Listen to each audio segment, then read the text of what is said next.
Upaya kesehatan sistem reproduksi usia sekolah dan remaja, sebagaimana yang dimaksudkan pasal sebelumnya, pasal 101, berupa pemberian komunikasi, informasi, dan edukasi, serta pelayanan kesehatan reproduksi.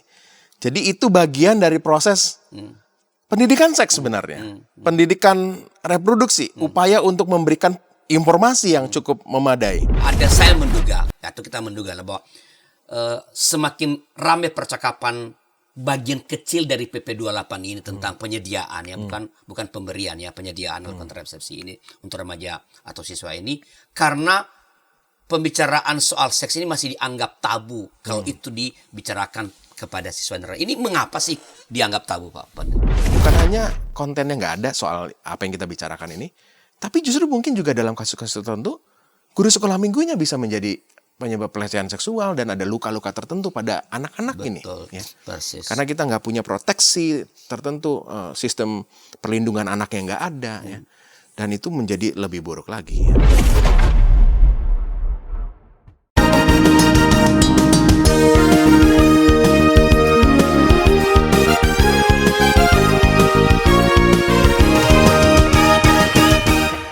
Sahabat DKB, senang kembali dalam berjumpa dengan Anda dalam acara Gema Kasih Indonesia, sebuah program yang dirancang untuk membahas isu-isu yang ada di tengah-tengah masyarakat kita, ya, sosial, politik, ekonomi, ya. Tentu saja di ujungnya kita melihat itu semua dalam perspektif iman Kristiani.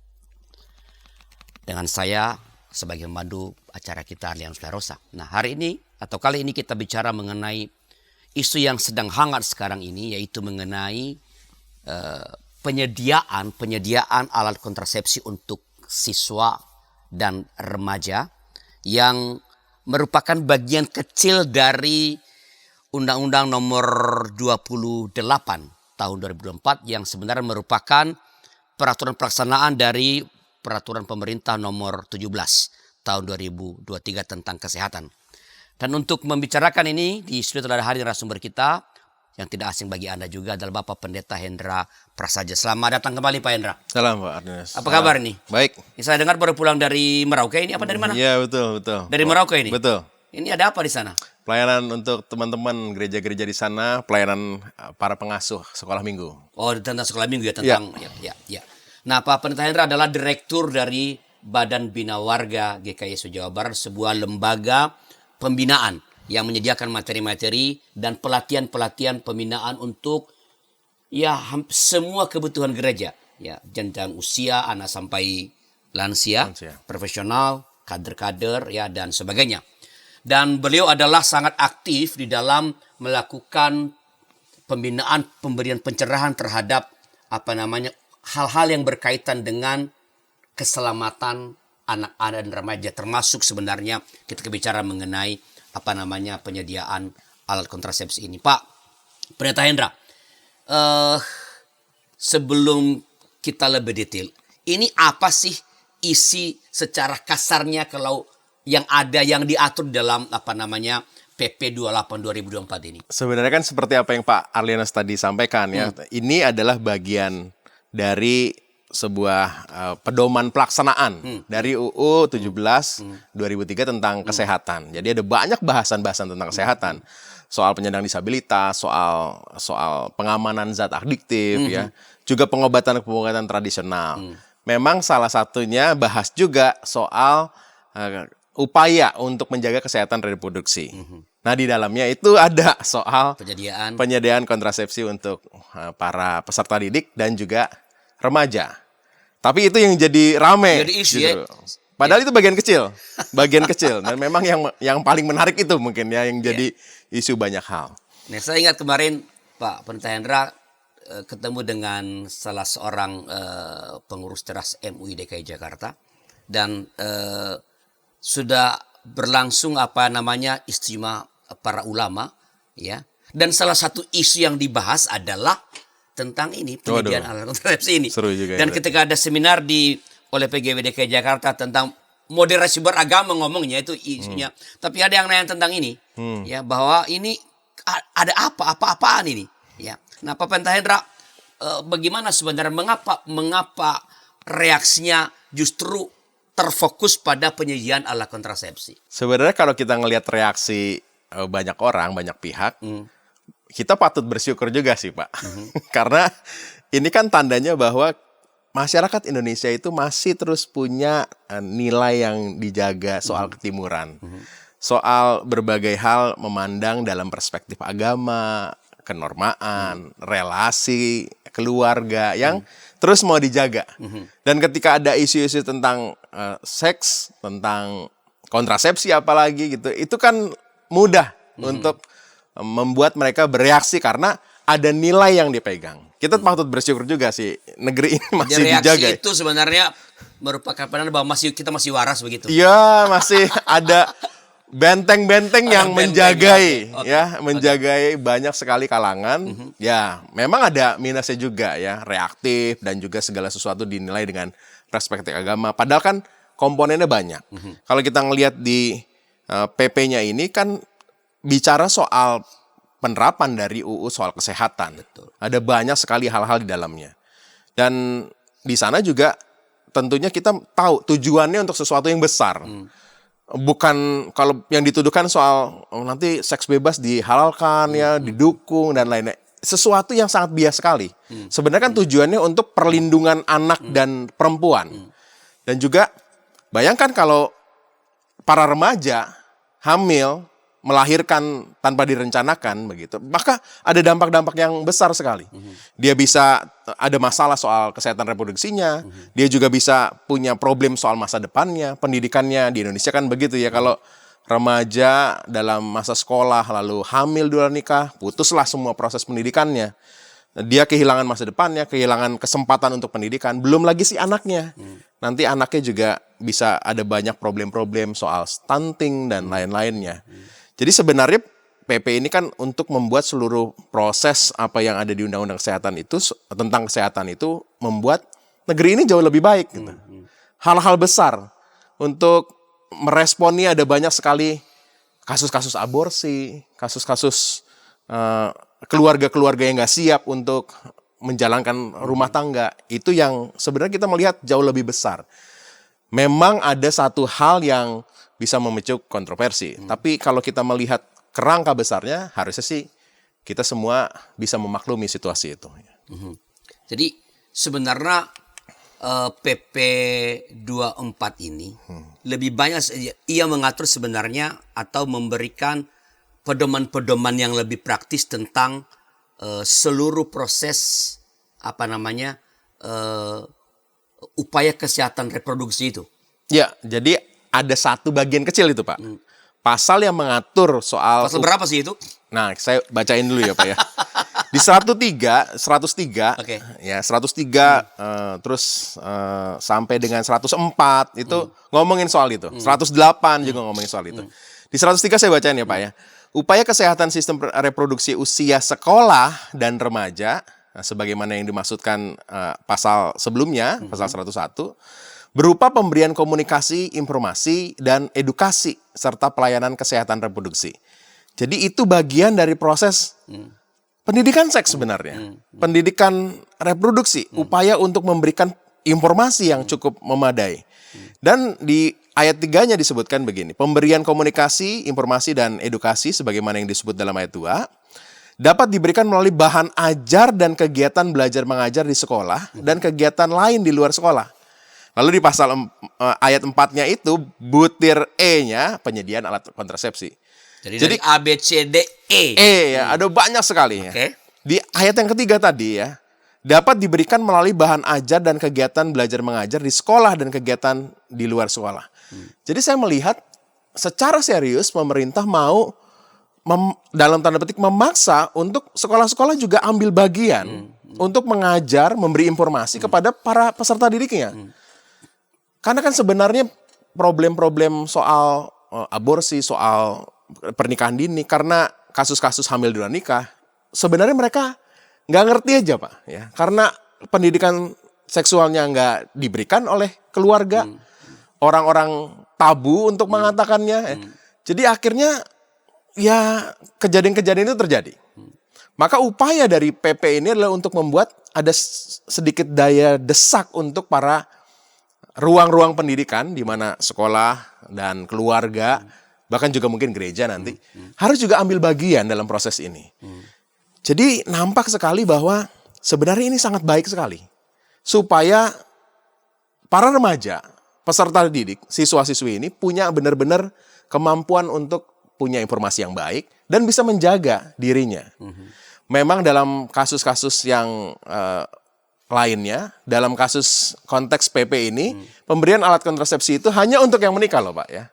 Jadi memang kalau itu terjadi akhirnya pernikahan di usia dini, maka PP itu menolong untuk bisa bagaimana memberikan alat kontrasepsi supaya kehamilan itu sungguh-sungguh direncanakan. Memang kalau belum siap walaupun sudah menikah, ya harus diatur, ya, ditunda. Dan itu sesuatu yang menurut saya baik ya, karena besar sekali dampaknya kalau itu nggak dilakukan. Nah kalau begitu Pak Pendeta Hendra, mengapa ya lalu soal pemberian kontrasepsi ini, kan tadi kan ada pendidikan, ya. Mengapa tidak cukup hanya dengan edukasi di ruang kelas pakai peraga, begini? Mengapa sampai soal pemberian alat kontrasepsi ini juga menjadi sesuatu yang dimuat di bagian butir E tadi ya, dari pasal 100 berapa tadi? 104 ayat 103 ayat yang keempat. 4 butir E. Mengapa penyediaan alat kontrasepsi? Kenapa? Deteksi dini, pengobatan, rehabilitasi, konseling, lalu ada pendidikan di ruang. Mengapa ini apa yang ada di balik itu sebenarnya? Kalau kita ngelihat remaja ya Pak Leones ya, kan ini usia yang sangat-sangat kompleks ya. Dia sudah meninggalkan masa anak-anak tapi belum juga sungguh dewasa. Dia ada dalam satu proses di mana tubuhnya semakin kompleks juga, alat reproduksinya semakin matang ya, mulai aktif ya. Ada banyak sekali hal-hal yang mungkin dia juga ingin tahu dan lainnya. Dan nampak sekali beberapa penelitian mengatakan bahwa penyakit menular seksual, kehamilan itu sangat rentan terjadi di remaja karena ketidaktahuan. Dan mereka adalah orang-orang yang karena pencarian jati dirinya, dia mau coba ini dan itu, sedangkan otaknya itu belum utuh sempurna semuanya matang gitu Pak. Di bagian otak yang mengatur soal pertimbangan, soal hal-hal yang memutuskan segala tindakan-tindakan yang harus diambil, itu belum penuh matang. Maka ketika dia melakukan sesuatu, nampakkan remaja ini kayak nggak ada takutnya gitu. Ngobut-ngobutan ya. Terus bawa celurit begitu. Itu kan kayak pertimbangannya nggak matang. Termasuk juga urusan seksualitas. Ini yang membuat rasanya penting untuk mereka diberikan pengetahuan. Dan kalau itu pun akhirnya nggak mampu mencegah mereka, ya, terjadilah pernikahan misalnya, ya, maka perlu ada satu hal yang membuat mereka bisa menunda proses kehamilan, dan kontrasepsi itu adalah pilihannya. Jadi itu ditempatkan bagian akhir Pak, setelah proses pendidikan, proses berbagai hal-hal tentang tadi Pak Arius mengatakan ada simulasi-simulasi alat-alat peraga begitu. Tapi dalam kasus-kasus tertentu ya diperlukan juga untuk mencegah itu karena ya hasrat keingintahuan mereka yang begitu besar. Apakah ini ada kaitannya sebenarnya dengan, saya lagi menduga-duga nih, pertimbangan pemerintah. Apakah ini ada hubungannya dengan misalnya dalam data yang mengatakan bahwa tingkat aborsi itu semakin tinggi? Begitu? Ya, saya kira itu sangat terhubung ya Pak. Dan banyak sekali yang rame soal mau menentang PP ini, dan rasanya juga perlu bertimbang ya, apa sikap kita terhadap realita aborsi yang begitu besar. PP ini juga bereaksi untuk memberikan jalan keluar, mencegah terjadinya apa yang tadi Pak Arlian sebutkan, aborsi yang sangat tinggi.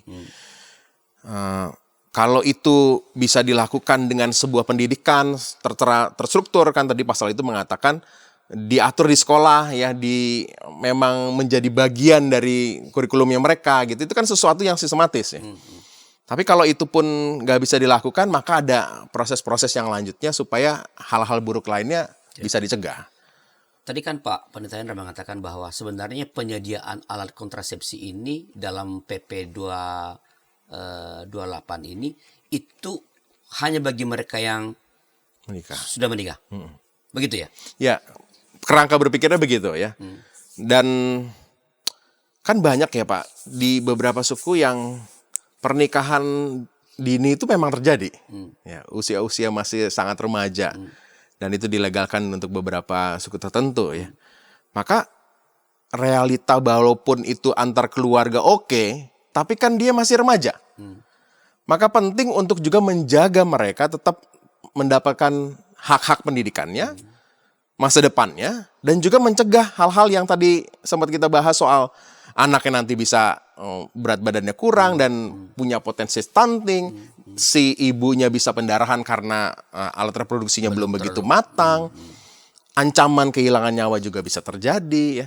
Itu banyak hal yang membuat itu harus difasilitasi. Kalaupun akhirnya menikah, ya alat kontrasepsi yang diberikan untuk bisa mencegah terjadinya kehamilan tanpa direncanakan.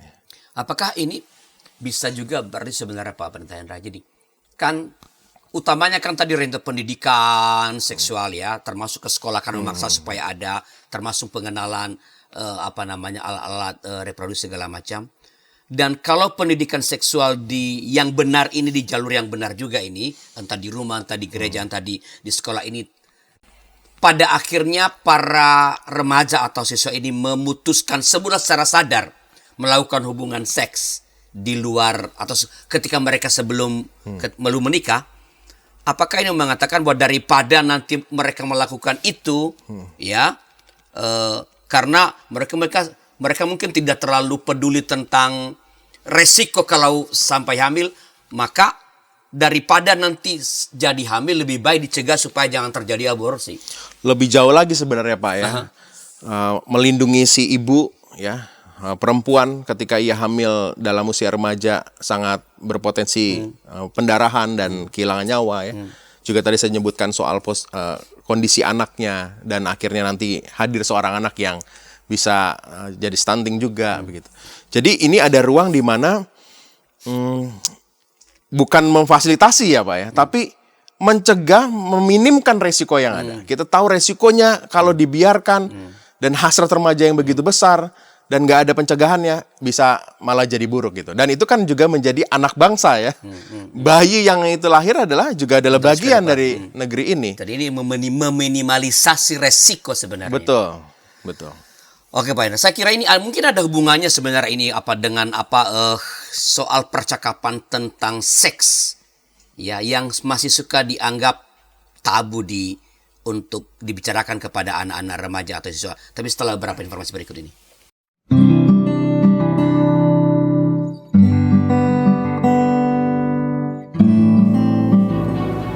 Hi folks, this is Daily Spirit for Youth, a daily devotional that helps you grow closer to God and apply His Word to your life.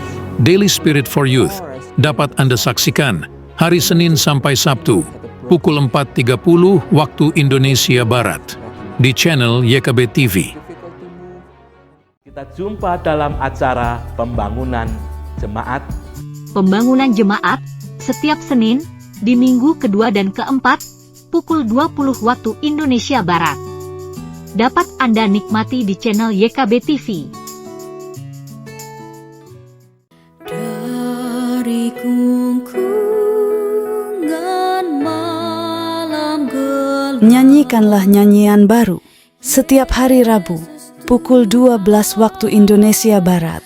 Dapat Anda nikmati di channel Lagu Rohani YKB TV.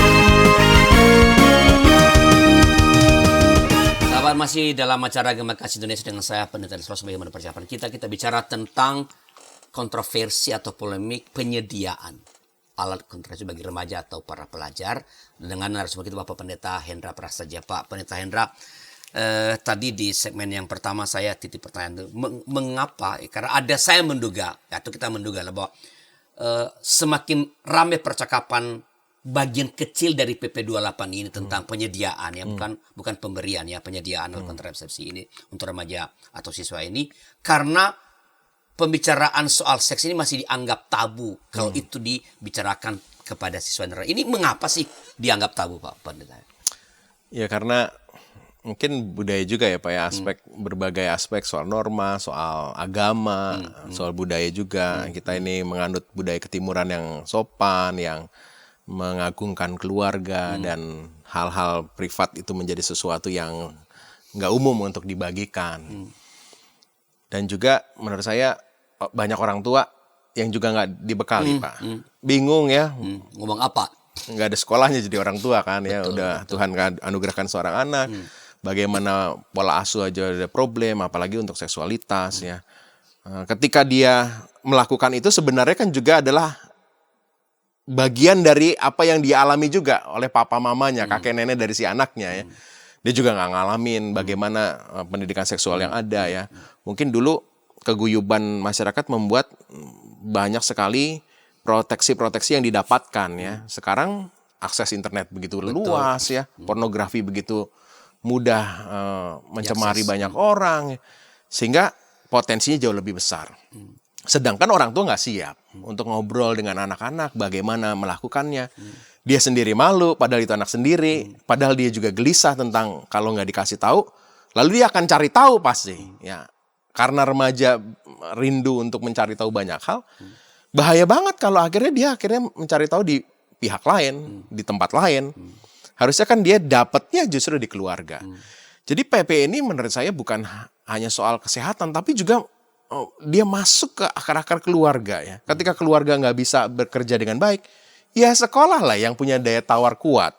Sekolah harus melakukan itu. Dan selain itu kan disebutkan di ayat yang ketiga itu bahwa ya pihak lain kalau sekolah nggak bisa ya ada juga institusi lain. Mungkin maksudnya adalah mungkin klinik-klinik ya, posyandu atau yang tempat-tempat yang berkenaan dengan kesehatan. Bahkan mungkin juga institusi keagamaan.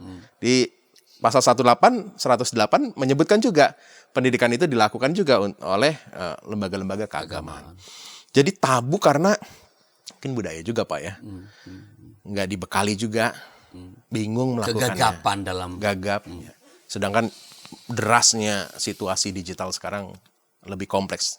Nah, kalau itu masih dianggap tabu dan karena itu tidak membicarakannya secara konstruktif terbuka kepada para remaja atau pelajar-pelajar ini, kira-kira apa dampak kalau kegagalan pendidikan seks ini terhadap para remaja pemuda? Ya, dampaknya ada banyak ya, risiko-risiko yang bisa terwujud juga menurut saya juga makin kompleks nantinya. Pertama, ada risiko di mana anak-anak ini, para peserta didik dan remaja yang kita maksudkan dalam diskusi kita, bisa mengalami penyakit menular seksual. Dan banyak data mengatakan usia 15-24 tahun itu adalah kelompok usia yang paling banyak kasus-kasus penyakit menular seksual. Pastinya kan karena mungkin ketidaktahuan pastinya. Karena mereka juga nggak dapat informasi. Lalu juga ada resiko kena kanker serviks yang jauh lebih besar. Karena kuman itu terbawa dan proses kanker serviks itu terjadi karena hubungan seksual, dalam ketidaktahuan remaja itu bisa meningkatkan situasi atau risiko mereka. Katanya remaja yang sudah mulai berhubungan seksual usia 16 tahun, Pak, itu bisa berkali-kali lipat berpotensi untuk kena kanker serviks. Dan karena usia dininya kan? Usia dininya dan juga karena proses berulang-ulangnya itu, Pak. Okay. Ya. Berulang-ulang ya. Karena kan ya pasti nggak cuma satu, karena kalau pernikahan cuma satu kan, Pak. Tapi ini kan berganti pasangan, pacarnya dan lainnya. Mungkin orang-orang yang mungkin dia juga nggak kenal. Dan itu membuat potensinya jauh lebih besar.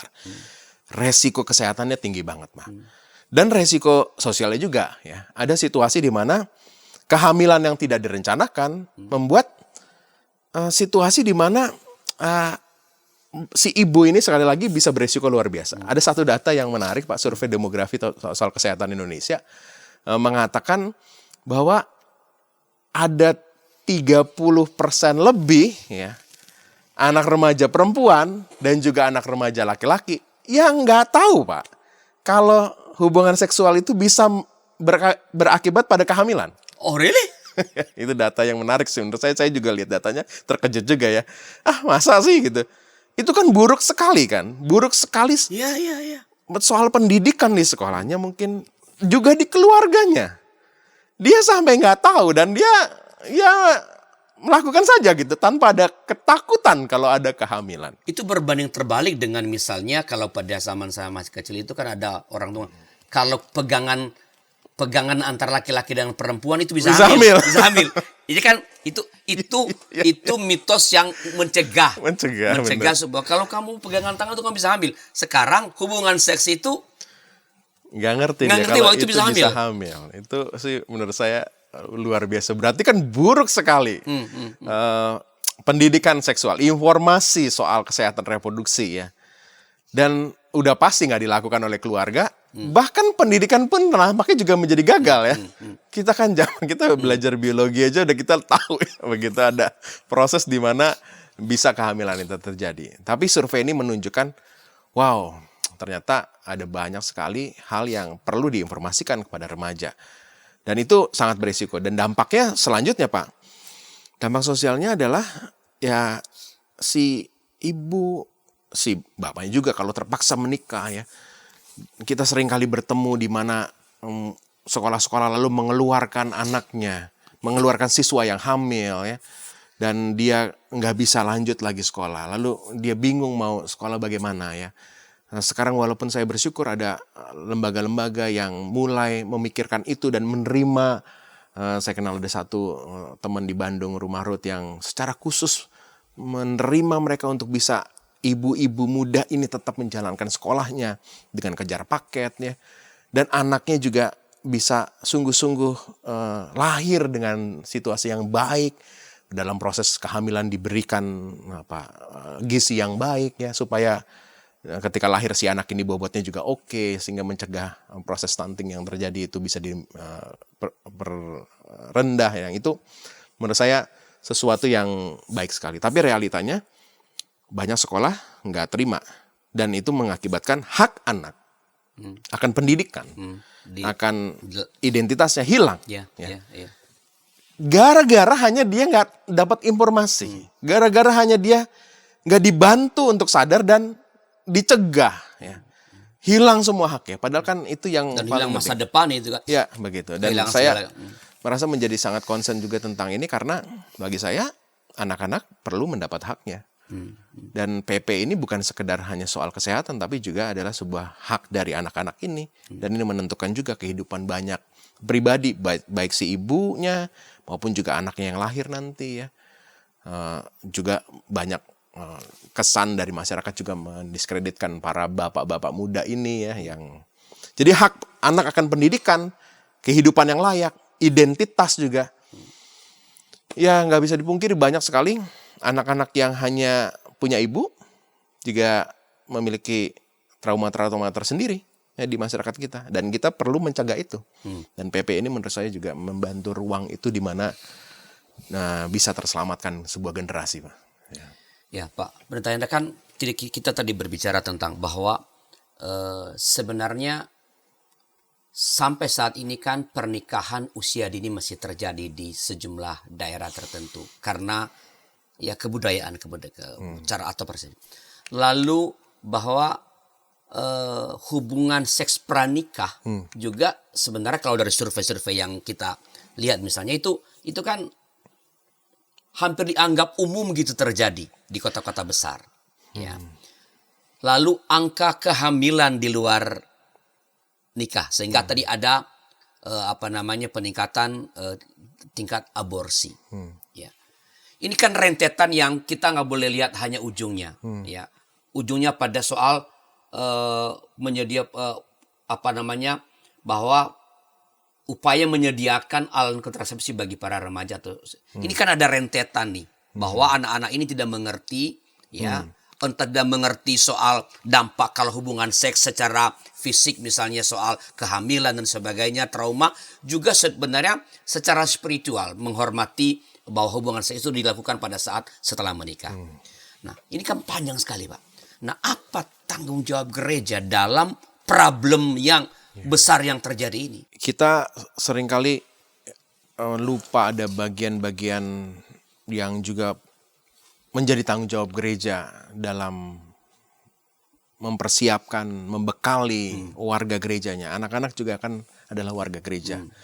Remaja juga adalah warga gereja. Mereka ada dalam situasi perlu untuk terus diberikan informasi, dididik. Kita bersyukur gereja punya sekolah minggu, Pak, dengan kurikulum yang bagus ya dan lainnya.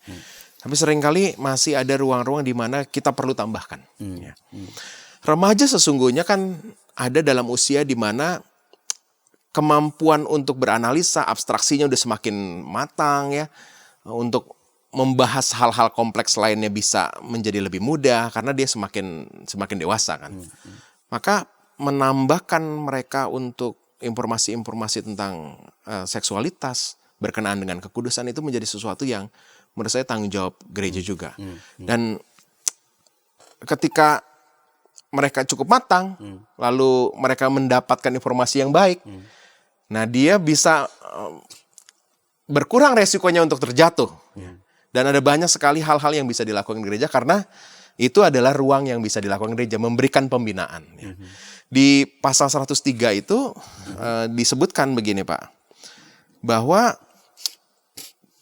yang dilakukan dalam upaya untuk kesehatan reproduksi itu adalah pemberian komunikasi, informasi, dan edukasi. Jadi edukasi menjadi penting kan.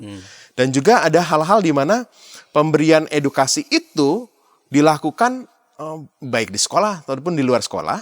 Dan ada yang menarik di pasal 108, Pak.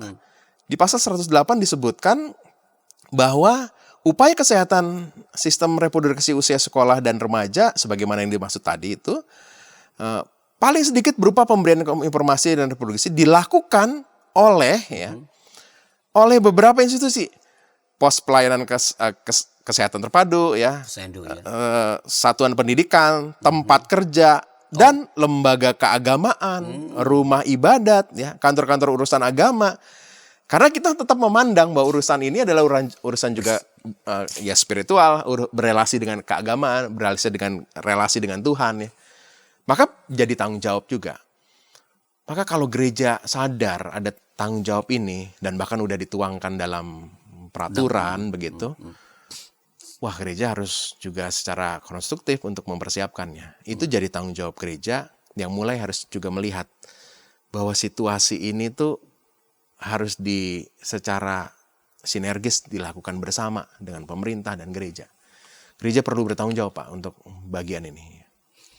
Jadi apakah ini mau mengatakan kalau begitu Pak Pendeta Hendra bahwa kepada gereja lah, kalau Anda memang mempersoalkan penyediaan alat kontrasepsi, maka lakukanlah sesuatu sehingga alat ini memang tidak diperlukan, nggak dipakai gitu loh. Jadi lakukanlah pendidikan seks, pendidikan tentang alat reproduksi kepada anak-anak, remaja dan pelajar-pelajari supaya walaupun ini disediakan ini nggak bakal dipakai gitu. Apa itu mau dikatakan sebenarnya? Betul. Jadi kan banyak, Pak, ya, dari runtutannya bukan hanya remajanya yang dilatih, mungkin juga orang tuanya. Tadi kita membicarakan kenapa itu menjadi tabu karena orang tua bingung juga gimana caranya ngomongin soal seksualitas kepada anak-anak, ya. Jadi perlu mungkin gereja membuat sebuah program, ya, mengutamakan anak-anak ini dalam peran-peran orang tua untuk bisa menyelamatkan anak-anak ini. Lalu juga orang tua bisa dilatih, ya. Ada kelas-kelas parenting, tips and trick untuk bagaimana melakukan pendidikan seksual buat anak-anak maupun juga remaja. Jika keluarga absen begitu, ya kita perlu ada mentor misalnya gitu ya. Kalau gereja nggak ada mentornya, ya mungkin komunitas yang lebih besar, persekutuan wilayah kah begitu ya, KTB kah begitu, itu bisa. Kalaupun KTB nggak ada, ya di kebaktian minggu lah gitu. Masa gereja nggak punya kebaktian minggu gitu kan? Ya harus dilakukan, sisipkan itu. Karena ya kita tadi bicara banyak dampak yang bisa terjadi kalau itu nggak diberikan ya. Bahkan tadi kan kita heran juga ya sampai nggak tahu kalau hubungan seksual bisa berkaitan kehamilan, itu kan parah banget gitu. Dan gereja ambil bagian harusnya. Nah, gitu. Kelihatannya nih dari ya kita nggak ada survei ya, tapi kelihatannya sebenarnya gereja-gereja kita di Indonesia ini masih belum terlalu memberikan perhatian atau sebutlah tidak cukup cakap atau mungkin nggak punya concern pada pemberian pendidikan seksual bagi anak-anak remaja dan atau siswa. Apa sih? Andai kan ada gereja yang mau ya. Oke lah kita sadar sekarang supaya jangan sampai dipakai yang disediakan ini. Hambatan apa yang kira-kira gereja bakal hadapi kalau dalam rangka upaya memberikan pendidikan seksual, pendidikan kesehatan ala reproduksi pada remaja dan atau siswa setelah beberapa informasi berikut ini.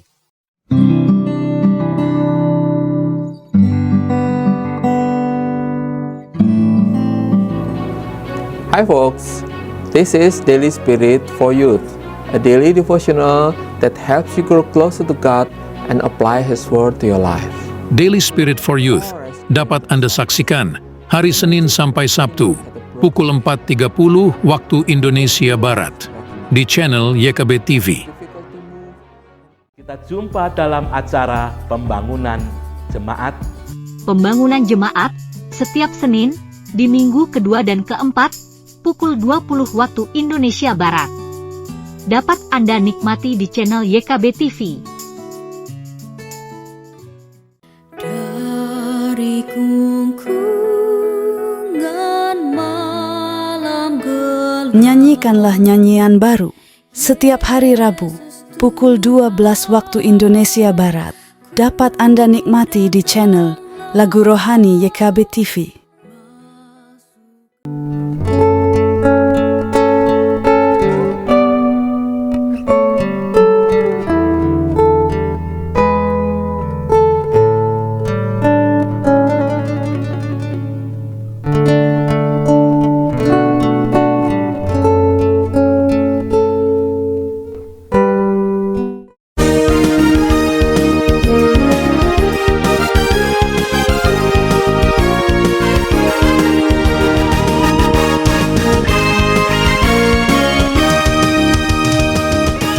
Kami masih dalam acara Gema Kasih Indonesia. Terima kasih masih bersama kami. Dalam acara ini kita sedang membahas tentang polemik atau kontroversi penyediaan alat kontrasepsi bagi remaja atau siswa sebagaimana diatur dalam bagian kecil dari PP nomor 28 tahun 2024 bersama dengan narasumber kita Bapak Pendeta Hendra Prasetya. Pak Hendra, tadi kan di segmen kedua akhir saya mengatakan bahwa kelihatannya gereja-gereja kita itu belum terlalu banyak melakukan sesuatu ya untuk ini.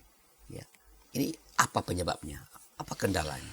Ya, saya merasa bahwa ketika pandemi datang ya, melanda, gereja sempat berhenti kan Pak ya. Tapi nampaknya bahkan pandemi pun tidak bisa membuat gereja berubah gitu. PA, kebaktian masih tetap ada, pindah ke online semua masih situasinya masih mirip lah, hanya platformnya aja yang beda.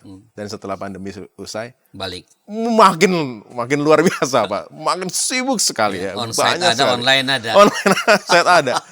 Wow, gereja memang tampaknya begitu banyak program Pak, sibuk luar biasa.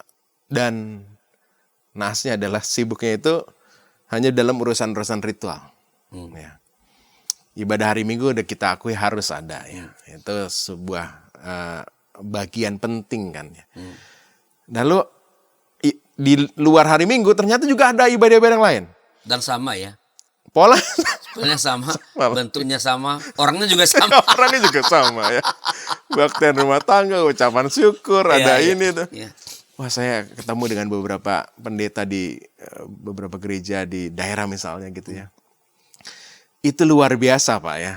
Mereka khotbah itu sepanjang hari mungkin ya. Hari Minggu udah khotbah, kemudian dia ada khotbah ibadah syukur lah, ibadah wilayah. Di hari Minggu juga bukan cuma di gereja kan. Dari gereja lalu ada syukur apa di rumah. Syukur apa di rumah. Saya nggak bayangin kapan dia nyiapin khotbahnya ya gitu. Jadi wajar saja kalau urusan yang kita bahas ini Tidak nggak jadi perhatian. Karena para pengambil kebijakannya juga mereka tersita perhatiannya. Jadi bukan nggak memberi perhatian sih, tapi nggak punya lagi daya untuk, karena urusan-urusan begitu banyak, Pak. Dan memang nggak ada tenaga khusus. Ya. Pendeta banyak yang juga nggak siap atau nggak bahkan terinformasikan dengan baik ya bagaimana melatih para orang tua untuk bisa melakukan pendidikan seksualitas dengan baik. Gereja sebenarnya nggak nol-nol banget sih Pak ya. Kita sekolah minggu ada. Menjelang pernikahan kita ada bina pranikah ya. Ada bina pranikah ketika lalu menikah. Nah, ketika menikah punya anak tuh ada momen yang menurut saya penting dan seringkali lewat. Di mana orang tua ketika membaptiskan anaknya tuh ditanyain ya di liturginya itu, apakah kalian bersedia mendidik anak-anak kalian sampai dengan secara pribadi menerima Yesus gitu. Itu dilakukan. Tapi gereja Alpha nggak mempersiapkan orang tua yang punya anak untuk bisa melakukan janjinya itu. Dan pendidikan seksual itu adalah salah satunya juga. Parenting adalah bagian di dalamnya kan. Dan itu yang seringkali terlewat karena para pelayan di gereja terjebak pada kesibukan-kesibukan rutinnya itu.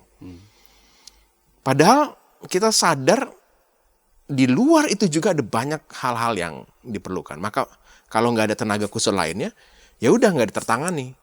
Kan satu pendeta yang nggak mungkin lah dia bisa nanganin semuanya. Maka kalau ada orang-orang yang concern juga, itu menjadi baik sekali ya. Dan para pelayan kalaupun ada, guru-guru sekolah minggu misalnya, mereka juga nggak terbekali dengan baik. Saya bertemu dengan beberapa gereja yang secara mudah sekali mengundang seseorang jadi guru sekolah minggu ya, tanpa kurasi tertentu gitu Pak ya. Asal ada yang mau. Asal ada yang mau, ada yang mau itu syukur gitu ya. Itu bahaya sekali kan ya. Bukan hanya kontennya nggak ada soal apa yang kita bicarakan ini, tapi justru mungkin juga dalam kasus-kasus tertentu guru sekolah minggunya bisa menjadi penyebab pelecehan seksual dan ada luka-luka tertentu pada anak-anak ini. Ya. Persis. Karena kita nggak punya proteksi tertentu, sistem perlindungan anak yang nggak ada, ya. Dan itu menjadi lebih buruk lagi. Ya. Keluarga nggak disiapkan, bingung dia nyampein bagaimana. Pendeta yang sibuk dengan ritual ibadah, lalu di dalamnya juga ada monster-monster yang bisa membuat akhirnya kasus-kasus ini malah jadi kompleks. Jadi tanggung jawab gereja terhambat dengan beberapa hal itu ya. Andai kita bisa memandang bahwa ada hal-hal penting yang kita harus juga bicarakan, sebenarnya itu bisa dirangkai sekali dayung 2-3 pulau terlalui Pak ya. Kalau kita punya mekanisme yang baik tentang gereja ramah anak misalnya, yang kita pernah berdiskusi soal itu kan bisa sekali dayung semuanya bisa terjalani dengan baik. Bukan hal yang mustahil gitu lah Pak. Bisa kok, ada polanya. Apa Pak Hendra mengatakan sebenarnya gereja-gereja ini kegiatan ritualnya itu tolong ditata gitu loh. Yeah. Itu penting ya, tapi ada hal lain juga yang tidak kalah pentingnya, itu pendidikan seksual kepada anak-anak ini yang perlu gereja segera memberi perhatian melaksanakannya, kalau tidak bahaya menanti generasi penerus bangsa kita ini. Ya, saya berjumpa dengan satu gereja di Merauke kemarin. Mereka mengatakan mereka menganut sebuah simple church gitu ya. Okay. Ibadah hari Minggu. Sekali aja itu. Lalu yang lainnya menjadi kelompok-kelompok kecil. Yang di dalamnya menjadi ruang sharing berbagai tema. Salah satunya soal ini juga. Soal remaja, soal kesehatan seksual ya. Karena kelompoknya kecil, jadi lebih mudah, Pak. Dan si pendetanya mempersiapkan para pimpinan-pimpinan itu. Jadi nggak semuanya berpusat satu orang ya. Dia bisa menggerakkan banyak pribadi dan temanya bisa beragam kan. Mungkin yang satu ngomongin soal parenting, yang satu ngomongin soal kesehatan reproduksi, yang lain soal ekonomi dan lainnya. Terserah gimana. Tapi ruang-ruang itu menjadi semakin mungkin dilakukan. Nggak sentral pendeta aja begitu ya. Dan banyak kok potensi yang ada di gereja. Para pekerja pemerhati anak juga kan banyak di gereja ya. Nggak bisa berdayakan begitu. Pak Hendra, tadi kan kita mengatakan bahwa ini sangat penting, ya, ini sangat penting. Lalu kita lihat bahwa di tengah-tengah masyarakat agama maksudnya, ini muncul reaksi yang cukup ramai tentang salah satu bagian dari dari PP 28 ini 2024 tentang penyediaan alat kontrasepsi bagi remaja dan siswa. Pada sisi lain kita bilang ini ada rentetan panjang, ya, bahwa pendidikan kalau mau ini tidak dipakai, lakukanlah tugas-tugas ini. Nah, di tengah-tengah polemik seperti ini, ada yang menentang, ada juga yang mengatakan ini jalan pencegahan yang baik. Apa pesan pastoral Pak Pendeta terhadap sahabat DKB dan mungkin terhadap gereja-gereja berkaitan dengan isu ini mengenai kontroversi atau polemik sebenarnya lebih tepat, bukan polemik di masyarakat agama, di antara tokoh-tokoh agama lebih tepatnya sebenarnya tentang penyebutan penyediaan alat kontrasepsi dalam PP 28 2024. Saya sebagai pegiat anak, saya fokus pada keberpihakan pada anak, Pak. Gereja harus menyadari bahwa anak punya hak yang wajib dipenuhi. Hak pendidikan, hak kehidupan yang layak, hak kesehatan. Dan itu gereja harus ambil bagian di dalamnya. Ya. Jadi itu yang pertama. Keberpihakan pada anak membuat kita punya juga langkah yang lainnya. Yang kedua, kita penting untuk menyadari bahwa gereja selalu mengedepankan pembinaan iman tentang kekudusan. Ya. Maka pendidikan kesehatan reproduksi adalah bagian juga yang sangat berkenaan dengan hal itu. Seseorang yang menyadari betapa mulianya Tuhan menciptakan dirinya, lalu tahu apa tujuan semua ini, dia akan berupaya untuk juga menjaga kekudusannya karena dia dapat informasinya. Jadi bukan hanya sekedar karena takut Tuhan, tapi karena dia bersyukur akan apa yang Tuhan berikan pada tubuhnya. Yang juga berikutnya, saya mengajak gereja-gereja, jika Tuhan itu penuh anugerah, Pak, kita yang berdosa diselamatkan, diberikan kesempatan, maka hendaknya gereja juga menjadi tempat yang bersedia membuka anugerah itu. Anugerah yang memulihkan. Anak-anak, adik-adik yang sudah menjadi korban, yang karena ketidakmengertiannya lalu jatuh, gereja harus merangkul mereka. Gereja harus lalu membuat mereka nggak lalu jadi terjebak pada dampak-dampak lainnya yang panjang.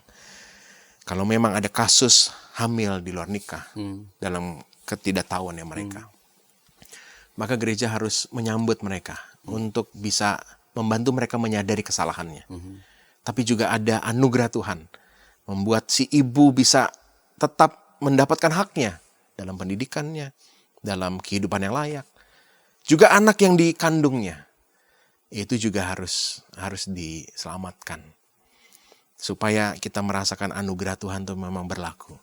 Dan untuk mencegah situasi-situasi serupa, rentetan yang kita bahas tadi, pendidikan, reproduksi, parenting, mengatur segala aktivitas kesibukan gereja, itu menjadi penting, Pak. Jadi gereja harus jadi tempat di mana anak terpenuhi haknya, penuh dengan anugerah, dan semua yang dilakukan gereja adalah upaya kita bersyukur. Dan upaya itu bukan hanya berkenaan dengan ibadah, tapi juga pembinaan-pembinaan. Nah, ini kita kan akan menyongsong nih nanti tanggal 20 September hari kontrasepsi sedunia. Ya. Sebagai penutup, apakah ada yang mau Pak Hendra mention tentang ini berkaitan dengan hari kontrasepsi sedunia ini? Bahwa ini dengan adanya harinya saja itu untuk menandakan bahwa dunia memandang ini sesuatu yang sangat penting. Silakan, Pak. Saat kita mendengar kata kontrasepsi, sering kita berpikir berkenaan dengan kebebasan seks. Ya. Tapi sesungguhnya adalah menjaga manusia.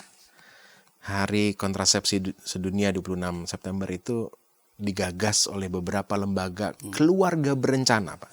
Jadi sungguh-sungguh memandang keluarga sebagai bagian yang harus direncanakan karena itu ada karya Tuhan yang besar. Maka mari kita melihat itu sebagai bagian besar untuk mewujudkan kehidupan yang jauh lebih baik. Bukan itu sebagai sarana untuk memuaskan diri, tapi justru ada konsekuensi supaya itu terhindarkan. Tapi keluarga sungguh-sungguh hadir dan manusia mendapatkan haknya. Kita harus punya kedewasaan dalam memandang kontrasepsi itu.